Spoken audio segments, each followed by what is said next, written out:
Welcome to my new vlog. आज सवेरे सवेरे मैं मझां नूं पट्ठे पा के अंदरों बाहर कड्ढन लगा हाँ। छड़ छड़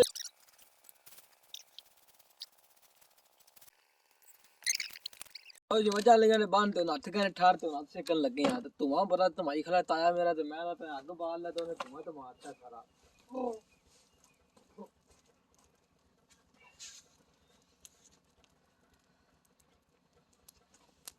ठा कुछ है नहीं देर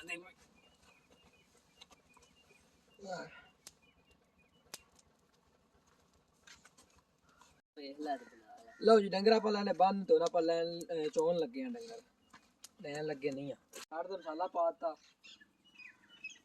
लो जी पाता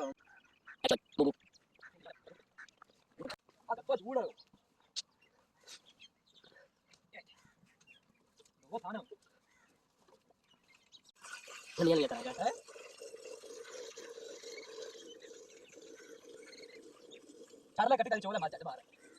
मैं तो मां चोल ही हूँ सुली सेठ चो रहा है। ताए का छोर चो रहा है। ताया चो रहा है। माशाल्लाह सारे डंगर ही मिलते हैं अपने बंदे ठंड लगती ना मेरी कुत्ती नहीं ठंड लगती इसलिए भी अग ते बह जाती देख ला खरी पई है ना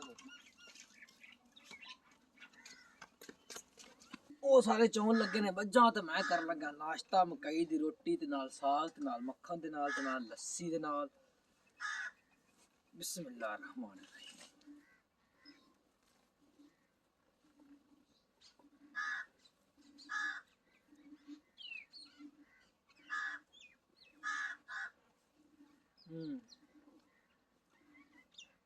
किसे खानी हो मकई की रोटी आधे करी पकावे साग पकावे दो चोवे मक्खन कटे तो खा लवे।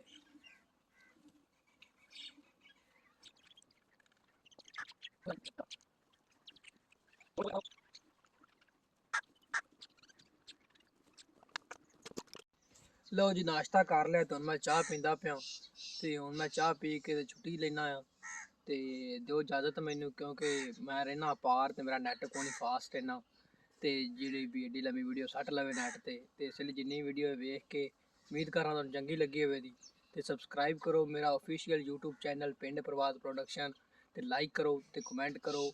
शुक्रिया।